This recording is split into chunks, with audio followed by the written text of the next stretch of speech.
Hello, I'm Dr. Brandon Gillette. I'm your instructor for Philosophy 100. I'd like to here provide a little bit of extra advice and a little bit of extra guidance for this very, very tricky of philosophical topics that you find yourselves taking a look at in this unit of the course. I'd like to start by outlining a few different confusions that are really, really easy to fall into. So if you fall into one of these confusions, you don't have to say, oh gosh, I'm such an idiot, I'm so stupid, or something like that. There's no sense beating yourself up. But you certainly do want to correct the issue. You certainly want to say, oh, I see, I can see how I, thought that, and now I think something else, okay? So again, here are the most common confusions that I see when students are introduced to this topic in this course. Okay, and so the first one of these confusions to sort of change your mind about is that despite how the text seems to present matters, there's this idea in red here, the idea that compatibilism is a kind of third view, right? That's an alternative to determinism and to indeterminism. Right? Or in other words, compatibilism is a view that is in between determinism and indeterminism. It's very easy to get this idea because of the way that the text presents it, but it's not right. Okay, this view is not the case. And it's, again, very understandable that somebody might have such a view. No textbook is perfect. If I were to write a textbook, some other person would be out there saying the things that I did wrong, and they'd probably be right about that. So absolutely avoid this idea that compatibilism is this third view, right? Instead, it's something else is the case.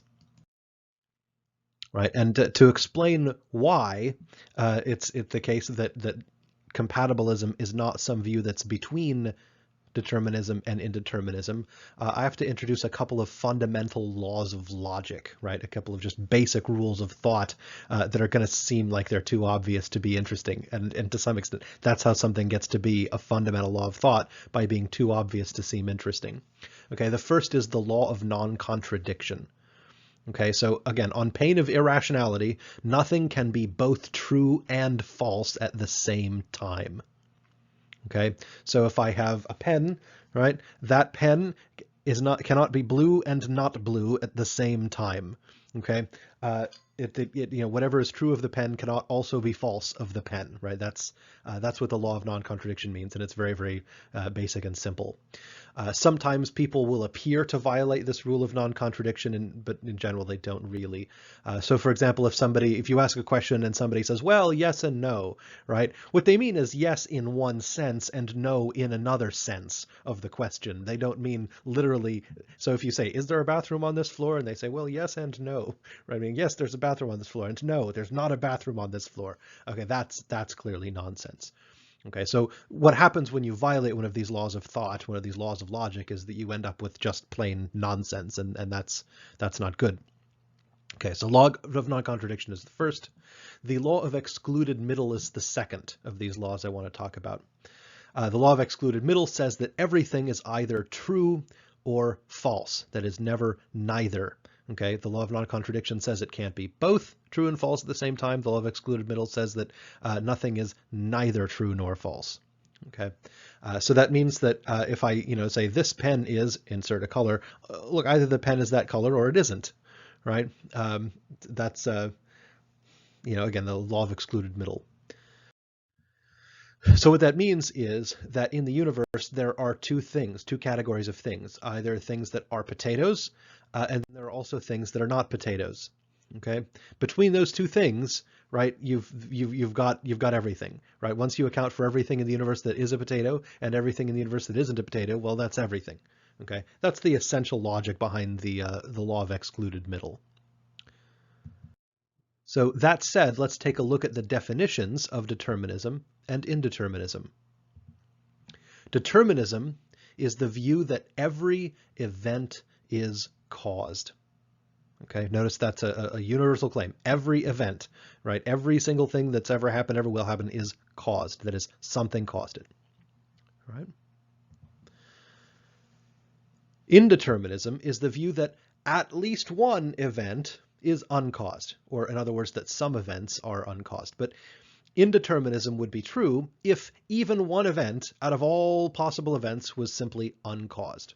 right? So if at least one event is uncaused, then indeterminism is true. If every event is caused, then determinism is true. Now, as you'll see, there is no room in between those two possibilities. Either every event is caused or not every event is caused. Okay, and that's where the law of excluded middle comes in. So the text sort of implies that compatibilism is this third position that's kind of between determinism and indeterminism. And thanks to the law of excluded middle, we know there can be no such thing. Again, determinism is the view that every event is caused, and indeterminism is the view that not every event is caused. Right? Notice indeterminism doesn't say that no events are caused, right? That's not necessary. It just says not every event is caused, that there are at least some, that was at least one, that is not. Well, either that's true or isn't. Okay, and that's our law of non-contradiction. Either every event is caused or not every event is caused. And if the first is the case, then determinism is true. If the second is the case, then indeterminism is true. There is no way around it. One of those two things has to be true, and there's no room in between them. Instead, it's probably better to talk about compatibilisms rather than compatibilism simplister. Okay. Compatibilism refers to a whole number of views, right? There are lots of different compatibilist views, and the views are about the relationship between determinism or indeterminism and other things. Okay. Nobody is ever arguing that determinism is compatible with indeterminism, right? That's clearly logically impossible.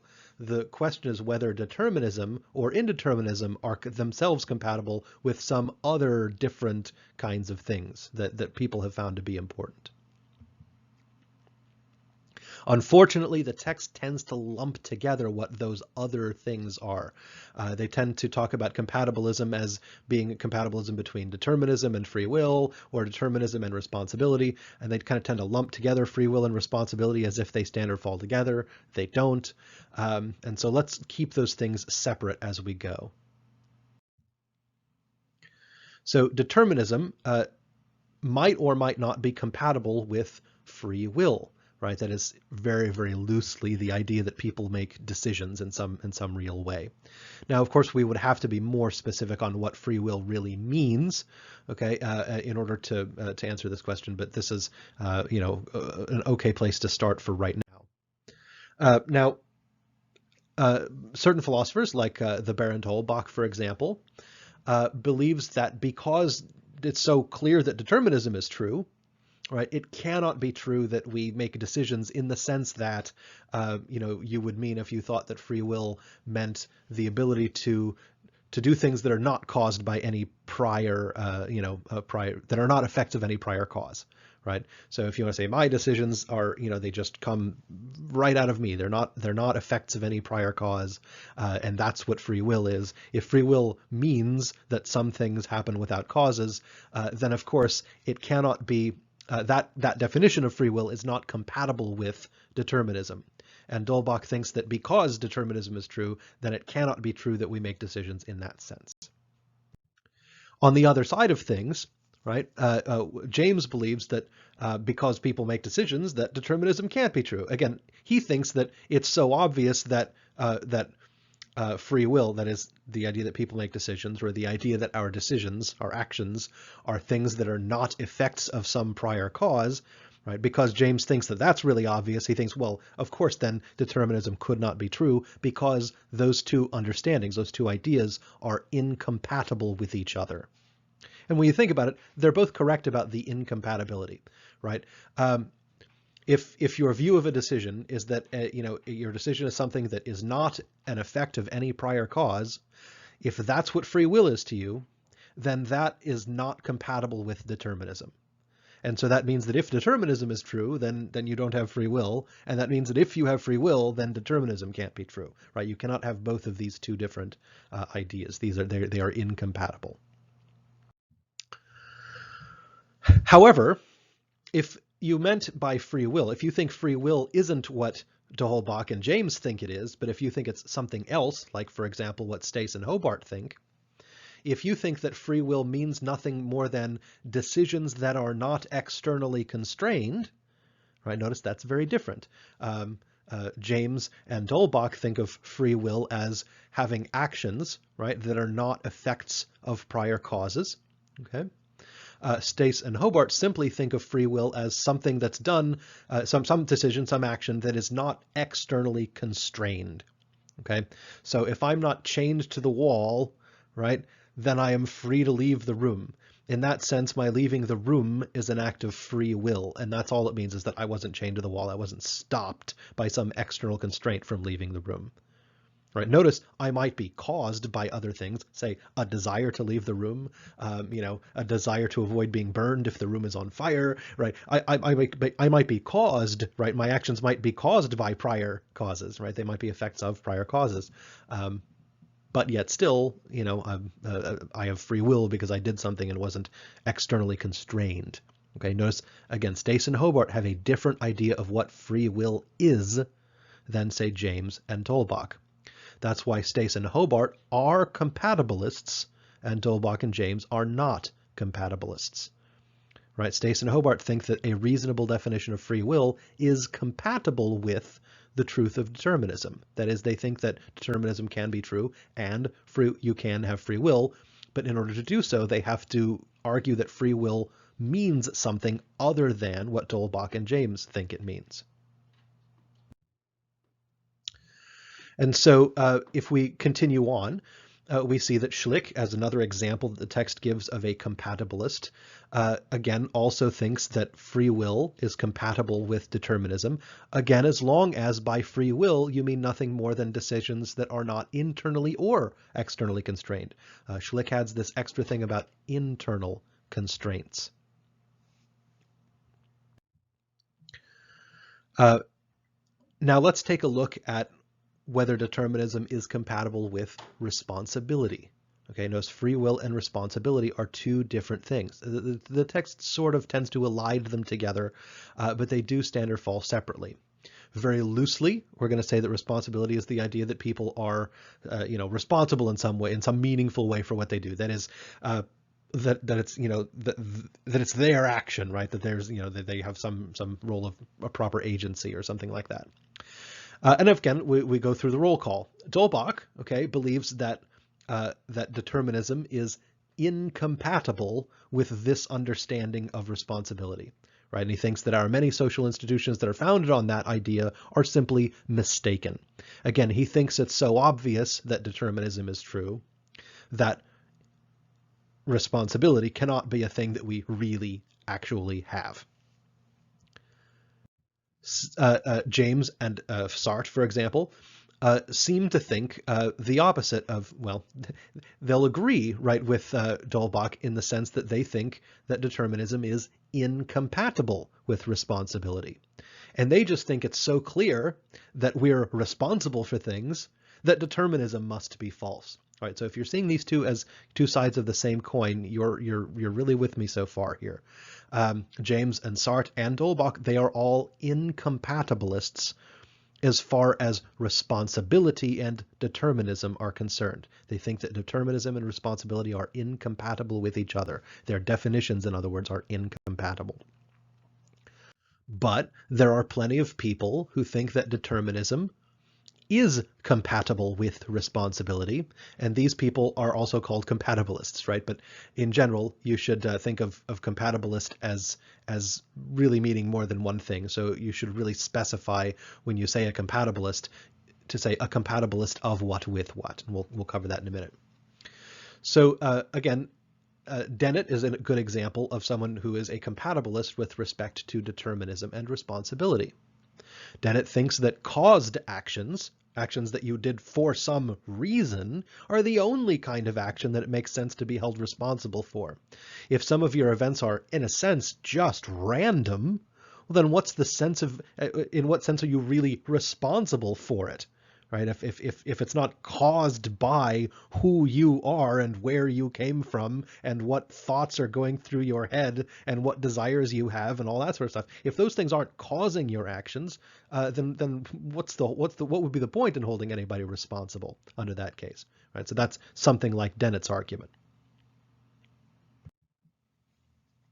So I hope you've seen through this sort of laundry list here that any time the word compatibilism or incompatibilism is used, it is really, really important to be clear what is compatible with what. In fact, that's important enough. I'm just going to go ahead and use the highlighter here. I'm going to highlight the whole thing. Okay. Any time the word compatibilism or incompatibilism is used, right? That is, anytime you use those terms in an assignment, right? It is important to be clear what is compatible or incompatible with what. All right, so if you're talking about the compatibility of determinism with free will, that's one kind. If you're talking about the incompatibility of indeterminism with responsibility, that's another thing, right? And so again, be clear as to what's supposed to be compatible with what. Dennett's argument that we just mentioned earlier is that responsibility is incompatible with indeterminism, but compatible with determinism, right? The text sort of refers to Dennett as a compatibilist generally, and so does Dennett, honestly. But looking at it this way actually makes Dennett a compatibilist of one kind, right? That is a compatibilist between responsibility and determinism, but an incompatibilist between responsibility and indeterminism. Okay, so he's a compatibilist of one kind and an incompatibilist of another. And if this seems confusing, just imagine what it would be like if we totally disregarded what all of these words meant and weren't careful. How confused would we be then? Right?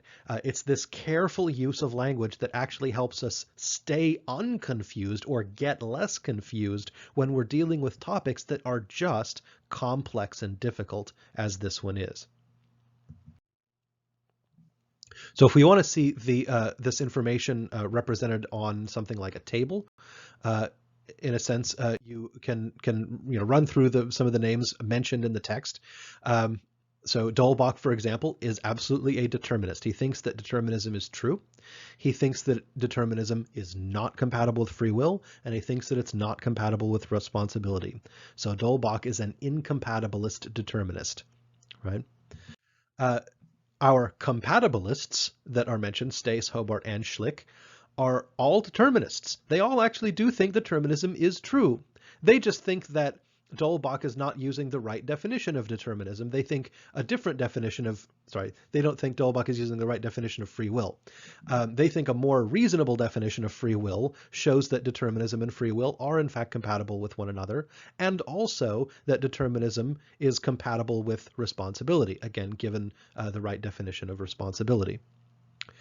James and Sartre are incompatibilist indeterminists.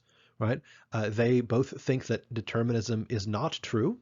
Right? They think that things do not all have causes. They think that also determinism is incompatible with free will and also incompatible with responsibility. They think you cannot think that there is, they disagree about the definition. They think the definition that they have of free will and determinism is much more reasonable than that advanced by compatibilists Stace, Hobart, and Schlick.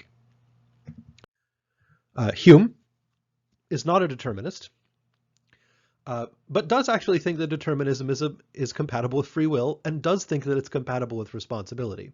So he thinks that a reasonable definition of free will is such that it could be true along with determinism. He just doesn't think determinism is true. And finally, Dennett is a determinist, does not think that determinism is compatible with free will, because he thinks of free will as having the definition that Dolbach, James, and Sartre do, but he does think that determinism is compatible with responsibility. So again, you can see that there are lots of different possible positions here, but telling the difference between them means being really very, very careful about your definitions. What is determinism? What is indeterminism? What is free will? What is responsibility? And it's the varying disagreements on those kinds of issues that really drive this unit. So it's, again, useful to just be careful. And so the text then uses some combination terms, right? Or so these sort of combination views in the text, and they use them a lot because some of these have become fairly common in the philosophical literature. So for example, a hard determinist, okay, is another word for an incompatibilist determinist, right? This is a determinist who thinks that free will and responsibility are incompatible with determinism. So Dahlbach, for example, is a good one mentioned in the text. A soft determinist, this is sometimes what compatibilists are called, or at least a determinist compatibilists are called. Right? So a soft determinist is one who thinks that free will and responsibility are compatible with determinism, but they happen to think determinism is true. A libertarian, right, again, has nothing to do with the libertarian political party or libertarian politics. It's just a different use of the word. It has the same Latin root, right, as the reason that the words look like they're related.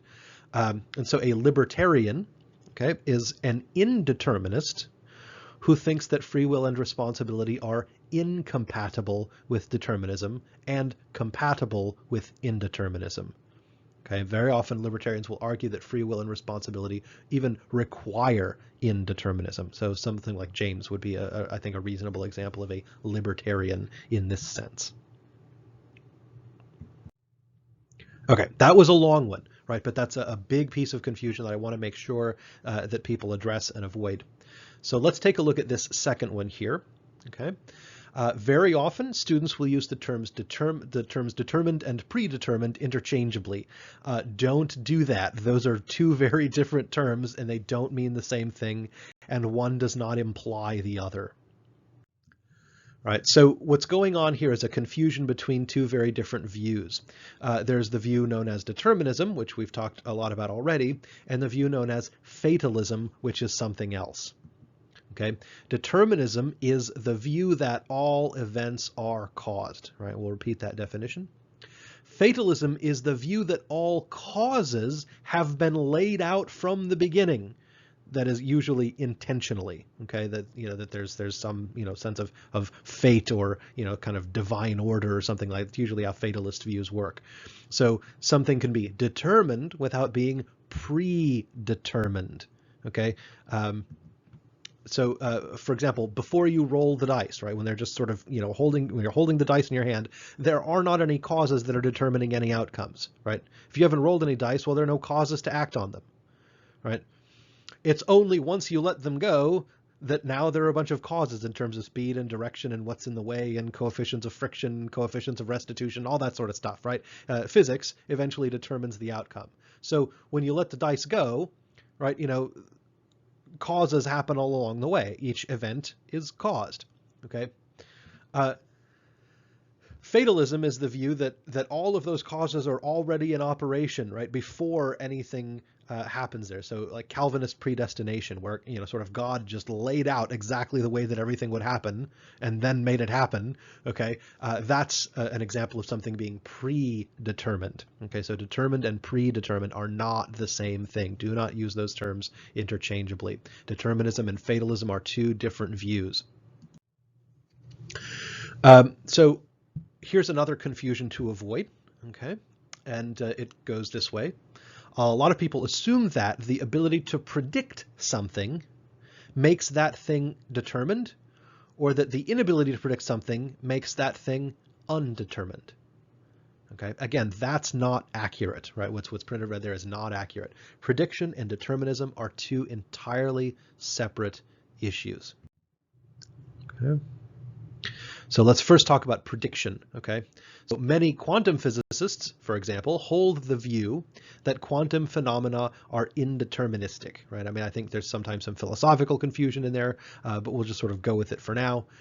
So quantum theory itself is still around because it is a very effective predictive theory of quantum effects, right? In other words, this is a case where though something is, as far as the physicists are concerned, indeterministic, that is non-deterministic, it's still very highly predictable, right?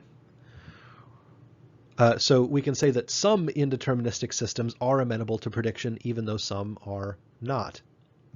And on the other hand, many deterministic systems are effectively unpredictable due to their complexity. Okay, one example of this is the game Plinko. Right, just look it up on YouTube if you don't know what I'm talking about here. Nobody would argue that Plinko is not deterministic. Okay, at every step of the way, which way that disc travels down the pegboard depends on how fast it's going and at what angle it hits which peg, etc., etc., etc. It's just, physical causes all the way down, and yet it is impossible to accurately forecast. I mean, people try and, like, when something turns out well, they'll try and release that puck at exactly the same way they released the first one. It never takes the same path twice. Okay, so there are plenty of perfectly deterministic things that are in every practical way unpredictable. So again, prediction and determinism just don't go hand in hand together. They're not the same thing. Plenty of indeterministic things are quite predictable. Plenty of deterministic things are quite unpredictable, and vice versa.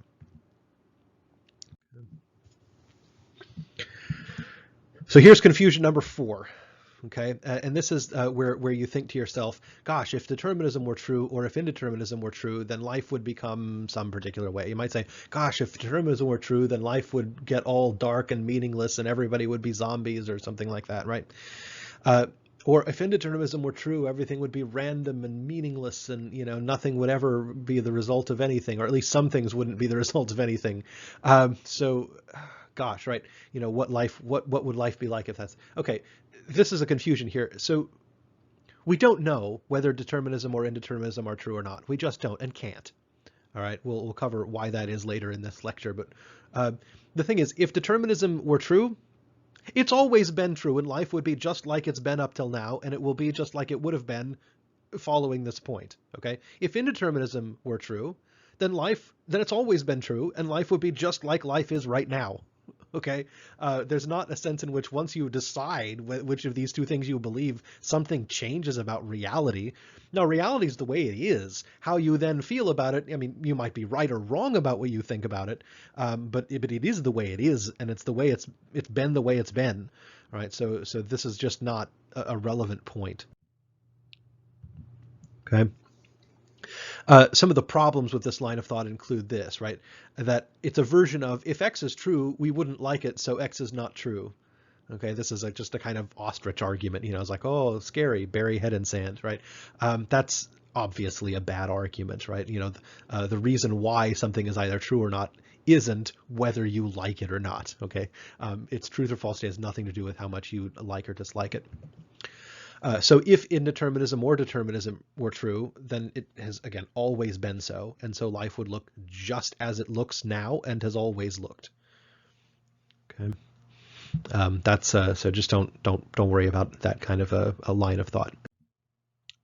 All right, so those are all some confusions that I think we can all avoid, that'll really enhance, I think, some of the understanding of things in this unit. I'd like also to cover some bad arguments and some better ones. And I really want to cover this in connection with the term paper, like the paper that goes with this unit of the course, right? It's one of the first major writing assignments. And so I would love it if you would make it your goal to avoid using any of these bad arguments, okay? And instead focus only on some of the better ones. So first off, let us take a look at bad argument number 1. And this is the argument that says something like, the future is not set in stone, therefore determinism is false. Okay. Here's why that argument is bad. If by the phrase not set in stone, you mean hasn't happened yet, well, then there's no real disagreement. Okay. Everybody agrees that the future hasn't happened yet. That's what the future means. Okay, so it's totally trivial. If by not set in stone you mean will not be caused by factors that are now present, then you aren't arguing for indeterminism. You're simply starting out assuming indeterminism. Okay? That's the big difference. So if you say the future isn't set in stone, if you just meant it hasn't happened yet, okay, fine. That doesn't make indeterminism any more or less likely to be true. But if you're saying if it, by not set in stone means, again, will not be caused by factors that are now present, then what you're doing is you're just assuming indeterminism, right? And so your argument can't, of course, prove it because it's starting out assuming it, right? You can't use something to prove itself. That doesn't work. It's like saying this book contains all the truths in the world, and someone says, well, how do you know? Because it says so right here in the book, right? I mean, obviously, that's, again, a kind of obvious circularity that you want to avoid. Okay, here's bad argument number 2, right? And I think this is more or less just exactly what I think James's argument in the book is. I made a choice, therefore determinism is false, right? And therefore indeterminism must be true. Here's why this argument is so bad. Because number one, it skips too many assumptions, right? So it assumes that choices require indeterminism. Okay, they may not. It assumes incompatibilism of free will and determinism, and also assumes a particular definition of free will. None of that stuff has to be the case. It also assumes the reality rather than the illusion of free will, right? Because all of our determinist authors and even many of our compatibilist authors point out all kinds of things that sort of make us feel as if our actions aren't, sort of caused or aren't the result of some prior cause, but that when you really think about it, that's a kind of illusion. And you can't just dismiss those arguments. You really do have to deal with them. And so once you spell out all of those assumptions, the argument is pretty clearly circular. So I made a choice, a free will undetermined choice, therefore indeterminism is true. So again, that's saying indeterminism is true because it's true, right?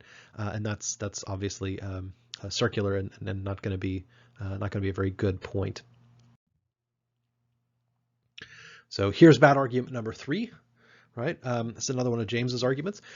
This sort of says that regret, right, proves that sort of determinism is false. The fact that you regret things means that you must have had some sort of ultimate choice all along the way that you could have done otherwise. That etc. Okay, well, I mean, let's just use a movie example because it's fun to explain what's wrong with this argument. I'd like to use an example from the film High Noon. It's a real classic of American cinema. If you haven't seen it, I would very, very much recommend it. It's a kind of timeless classic that you don't really even have to like Westerns to really enjoy this movie. You don't have to like old movies to enjoy this movie.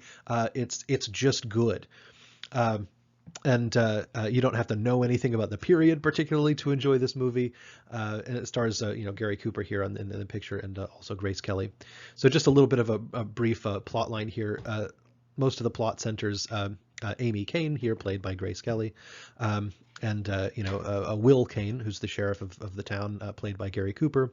And the movie pretty much starts with these two getting married, and you sort of get this idea. There's a backstory there that as a condition for the two of them getting married, Will must resign as sheriff, right, and essentially do something else, right, be a shopkeeper, farmer, whatever, because the primary reason for this is that Amy Kane is a Quaker, which is a community of people that, for religious reasons, are very much committed to pacifism, that is, nonviolence under any circumstances, right? They're very strict about this, and so in order to marry Will here, she secures a promise from him that he's, it's like when his life with her starts, his life as the arm of the law where he might have to do violence is over, right? And he agrees, perfectly willingly, right? He's happy to make that bargain. And of course, things get complicated when the villain, a man that Will Kane had put away, in prison for for committing a crime, right? Some years ago has gotten out of prison. He's getting his crew back together. And now he wants revenge, and so word of this sort of spreads throughout town.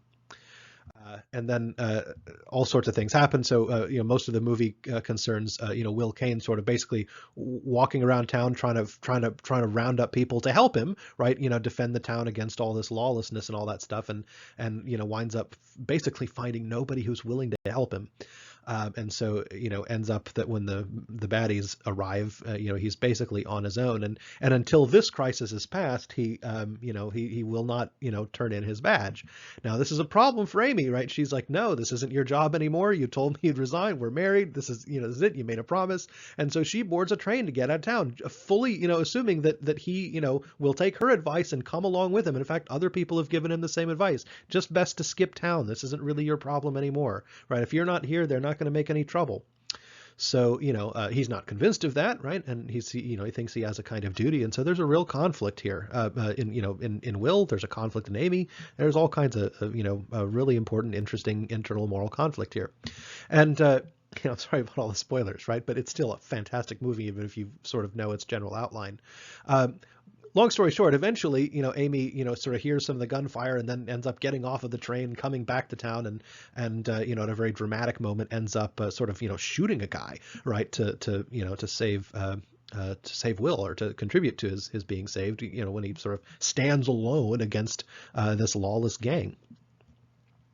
And of course, the look on her face, she plays it very, very well, is just perfect. I mean, it really illustrates the sort of character of a person who absolutely is convinced that violence is never the right thing, and yet somebody who's just shot someone. I mean, it's some tremendous, right, moral regret, and of course, you got the idea of, there's regret all over the place, right, in all of the decisions that are made by basically every character in the film. So if you're thinking about regret, it's a really great set of examples, and it's not just Amy. It's many, many characters. But focus on Amy for a second. She certainly regrets the killing, right? She regrets killing somebody. But is her action or her regret unexplainable if you're a determinist? How about if she thought that it was best to leave her husband, then those thoughts caused her to board a train, right? How about once she heard the gunfire, she thought maybe that there might be better reasons to help her husband than to leave, right? And those thoughts caused her to return and kill a man. And now her regret is caused by the kind of thing that always causes regret. That is, it's the result of a decision that involves a very serious downside. That's the kind of thing that causes regret. So again, you can talk about causes and effects the whole way through. And so just the very fact of regret just doesn't illustrate that there's no such thing as, that determinism must somehow be false. That's, I don't know, seems absurd to me. So let's take a look at bad argument number 4. Okay, and this one is also bad. This is the idea that science somehow proves that determinism is true. Okay, or alternatively, if science is true, then the world must be deterministic. All right, and here's why it's bad. Okay, the world, frankly, is unable to show us whether all events are caused or not. Okay, and here's why. Number one, we cannot observe all events, right? The universe is much bigger than our eyes, okay? So there's all kinds of events that happen that we just, we will never observe. We're too far away. We're, whatever, right? They happened in the past before we got here. They, we just don't know. We can't observe all events to tell whether they're caused or not, right? We also cannot rewind the universe and then play it again to see if it would have been different, okay? That's not an experiment that we can perform. And we do not see, hear, smell, or otherwise detect causes. Okay, there's not something that a cause looks like or smells like or tastes like or feels like. Okay, it's a kind of abstraction that we sort of put on top of all the events that we do in fact observe. And so the question about causes, in some sense, depends on what a cause is, and that's a metaphysical question. That's not something where you can just sort of point a cause detector at it and say, "Yep, there it is." Right? We don't have those and won't. Right? What would they detect? Right? And so consider also that science, as a method of inquiry, makes certain assumptions. It can't help it, right? It has to make certain assumptions if it is to do what it does. But those assumptions are exactly that. They are assumptions. The assumptions that science makes as a method of inquiry are, number one, physicalism. Okay, this view is also known as materialism sometimes, and that is the view that ordinary matter and energy is all that there is. Right? That is that, everything that exists is in some sense matter, right? It's physical stuff, okay? Or, energy is a kind of physical stuff as well. So, all that's one of the assumptions that's made by science. Maybe that assumption is incorrect, right? If that assumption is wrong, then the physicalist, then physicalism is false, and then we would have to revise, if we found out somehow that physicalism were incorrect, we would have to revise science.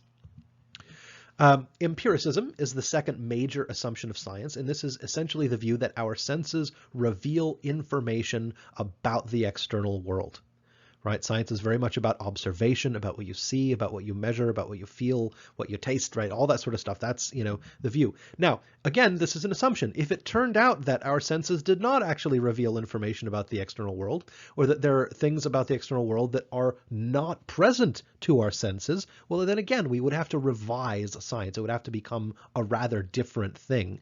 In fact, you might even have to call it something different because it would be so different. And then finally, the final assumption that science makes in order to do its very particular form of inquiry is determinism.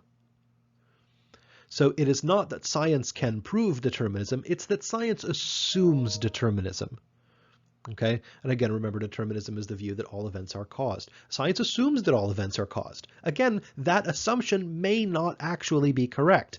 If it turned out to be incorrect, right, then again, we would have to revise science. Science would have to be a very different thing than it is, because it does in fact assume determinism. So you cannot use science to prove determinism because science itself assumes the truth of determinism. It's again a kind of circular argument. And so again, just like some of the bad arguments that were in favor of indeterminism, again, this one starts by simply assuming determinism rather than arguing for it. Here's bad argument number 5, right? And that one says that if determinism is true, then we cannot justifiably punish anybody. Right? This is a favorite argument of people to say, well, if determinism is true, we can't punish anybody, right?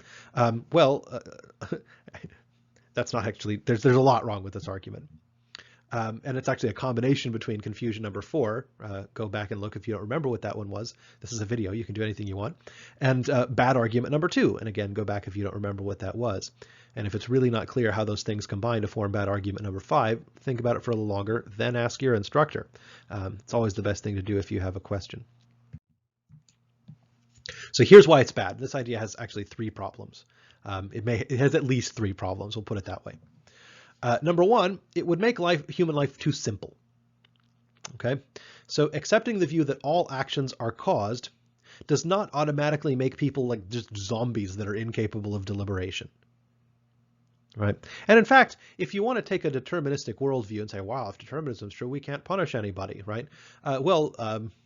We've been punishing people, and if determinism is true, then it's always been true. So obviously that seems to be, people say, okay, fine, we can't justifiably punish people. Look, again, if determinism is true, it's always been true, right? You say, well, if determinism is true, people would be like zombies. Well, if that must mean that people are zombies then, right? Because again, if determinism is true now, it's always been true, and life is just exactly the same now as it was then. And so again, nothing about reality changes when you adopt a particular view or become convinced of the nature of the world.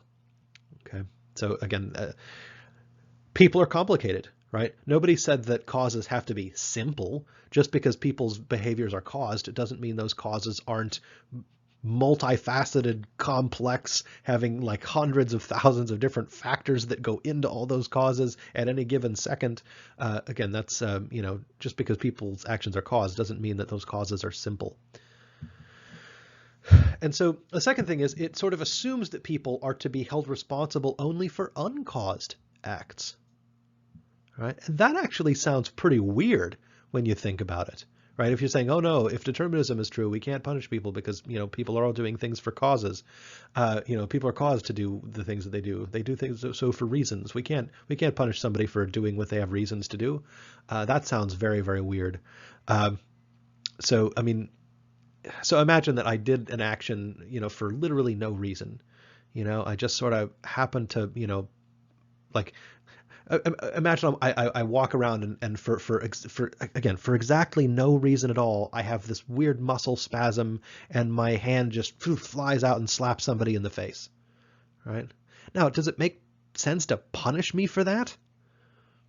Right? And I think you would say, well, no. I mean, it's not your fault. It's not your decision. You didn't have any reason to do that. It just happened. It was your hand, but it just, for no reason at all moved. So why should you be held responsible for acts that you don't cause, for things that were not caused by any of your desires, any of your beliefs, any of your motives, etc.? That's just weird. And finally, the fundamental idea of punishment sort of assumes causation of human actions. Why bother punishing somebody if that punishment isn't going to have an effect on them or on others who view that punishment? Right? So the idea is if you see somebody arrested for shoplifting, that might cause you, right, so goes the theory, to think twice before ever thinking about shoplifting yourself. Or if you have been arrested for shoplifting before, right, and the experience was really unpleasant, that should cause you to not want to be arrested for shoplifting later. All right, and so the whole idea of punishment seems to require that actions can be caused, right? In fact, that they are caused. So again, this is a very bizarre argument. It's a terrible argument.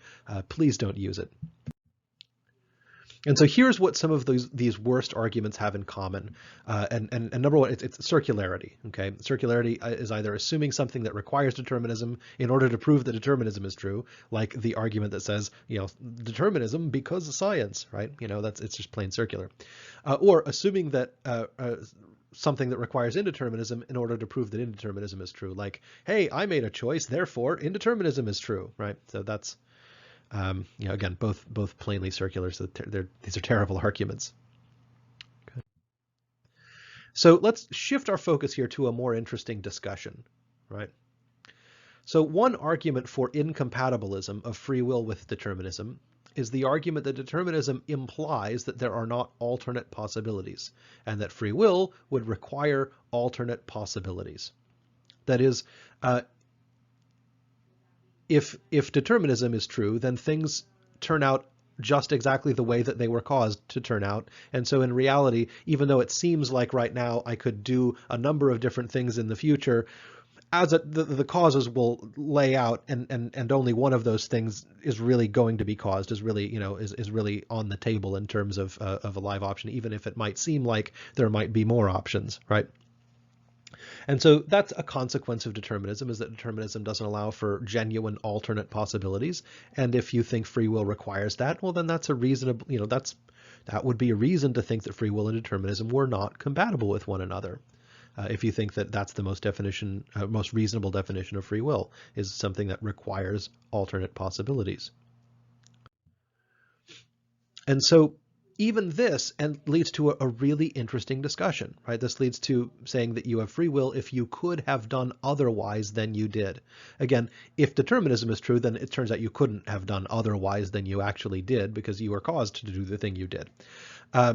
And so while it seems like the ability to have done other than you did is a requirement for free will or even for responsibility, there's a whole family of really cool examples called Frankfurt-style cases, after the philosopher Harry Frankfurt, that cast doubt even on this idea. Right? And so here's how these work. Imagine you are in a room and you are trying to decide whether to leave the room or stay and continue reading. Say that's what you're doing. Okay? And you decide, yeah, I'd rather just stay and keep reading. So you decide to stay in the room. The question is, did you make a genuine decision? Right? And are you responsible for that decision? Right? Does it seem like, whatever is important in free will has been preserved here? Does it seem like whatever is important in responsibility is preserved here? And I think for most people, you look at that and you say, yeah, why wouldn't it? Okay.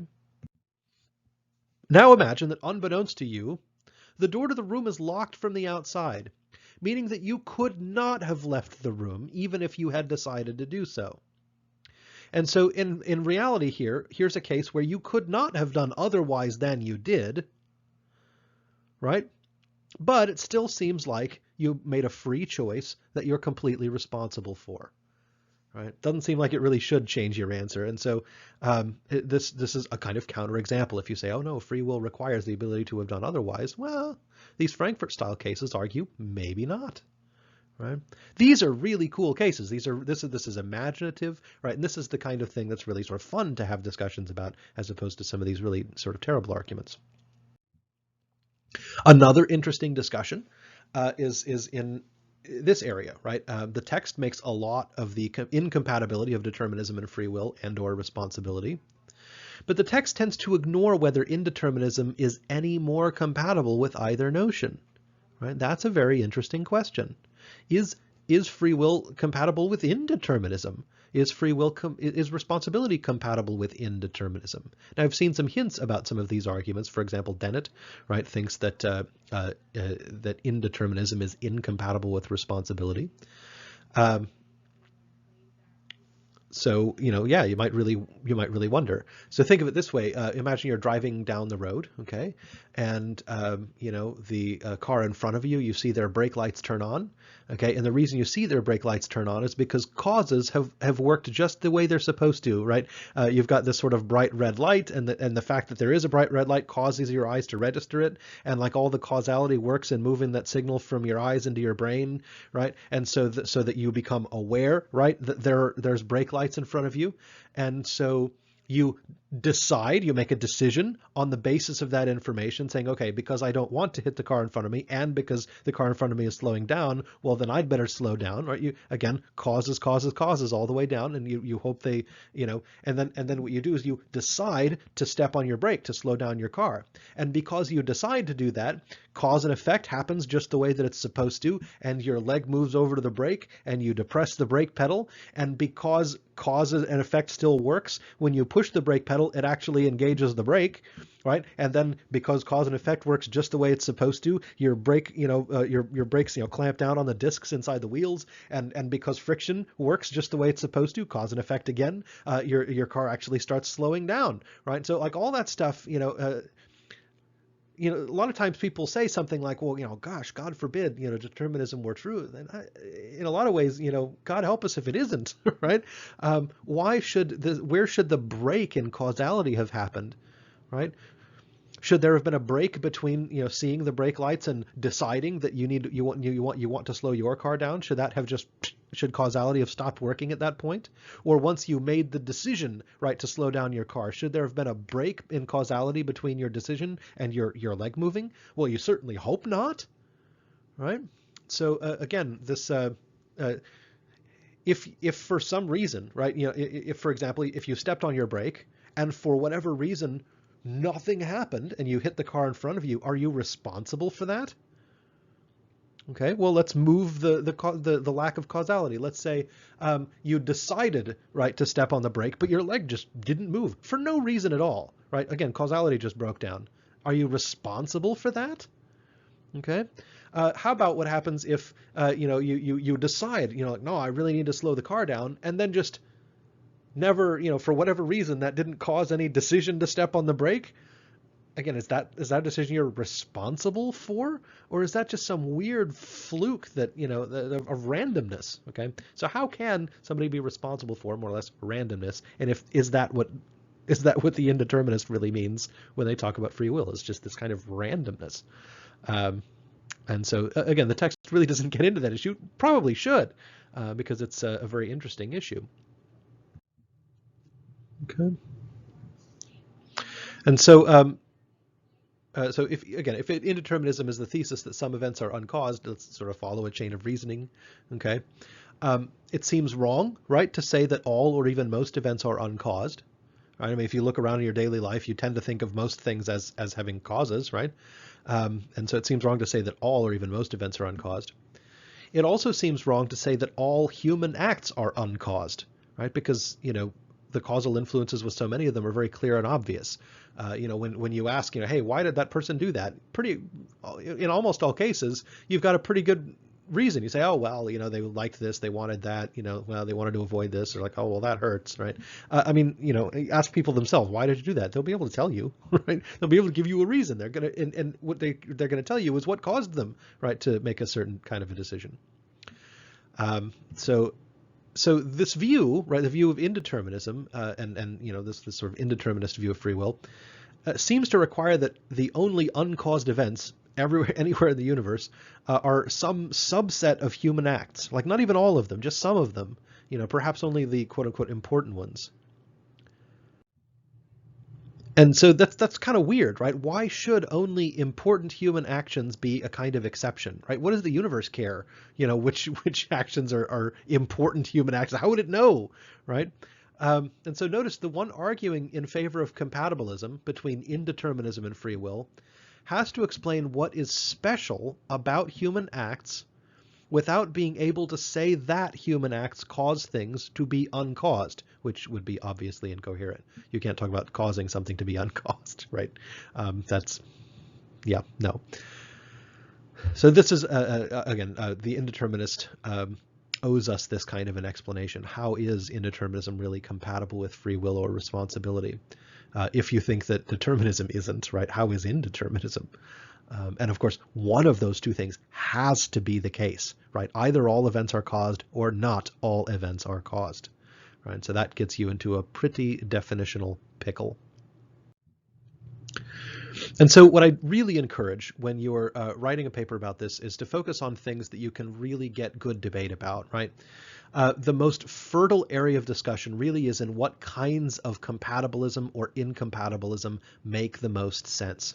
Again, there are all kinds of reasons why we just plain cannot know whether determinism is true or whether indeterminism is true, right? There just isn't any information that bears on that. Okay, we just can't tell, right? But what we can tell is we can tell what kind of a definition of free will we're using and how that definition interacts with definitions of determinism and indeterminism. We can tell what idea of responsibility we seem to have in mind and what it requires, and how that affects whether the world, would be deterministic or indeterministic. And so the compatibilism-incompatibilism debate, you get lots of real fun discussion here. The determinism-indeterminism debate, not so much. Right? There's not very much sensible you can say one way or the other. We just flat don't know, right? What we wonder is if the world were deterministic, as we think it might be, what does that mean for our ideas about free will and responsibility? Or if the world is indeterministic, as it might be, what does that mean for our views about freedom and responsibility? And so these discussions really hinge on discovering and defending the most reasonable definitions of terms like free will and responsibility, and thinking very carefully about what they require, without simply crafting some circular bad argument. Okay, so that's my advice on the best way to approach thinking about and arguing about this particular topic in philosophy. It's very complicated, and you have to use language really carefully. Otherwise, you're just going to get more confused. The only way to get less confused is to be really specific and really clear, and to really take it slow and be very careful.